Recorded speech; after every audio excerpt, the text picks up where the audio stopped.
কষ্টেরও নয়, আনন্দেরও নয়, কিন্তু একটা যখন লক্ষ্য নিয়ে যায় কেউ কোনো কাজে, সেই কাজটা যদি আপনি সাকসেস করতে পারেন তো আপনার অবশ্যই ভালো লাগবে।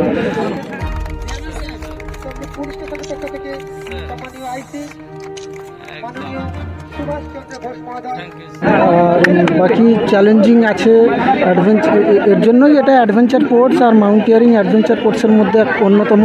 এছাড়াও sky diving, scuba diving, bike riding অনেক কিছুই আছে, কিন্তু মাউন্টেনিয়ারিং ওই জন্যই জনপ্রিয়। মাউন্টেনিয়ারিংয়ে অ্যাডভেঞ্চার এটা অনেকটাই বেশি।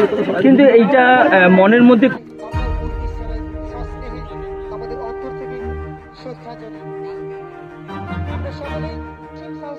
সালে first basic mountaineering course Darjeeling HMI থেকে আমি করেছিলাম।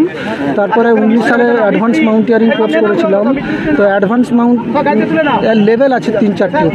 তো যদি বেসিক মাউন্টেনিয়ারিং কোর্স আপনি করেন এবং ওখানে যদি ভালো গ্রেড পান, A গ্রেড পান, তবেই আপনি অ্যাডভান্স মাউন্টেনিয়ারিং কোর্স করতে পারবেন।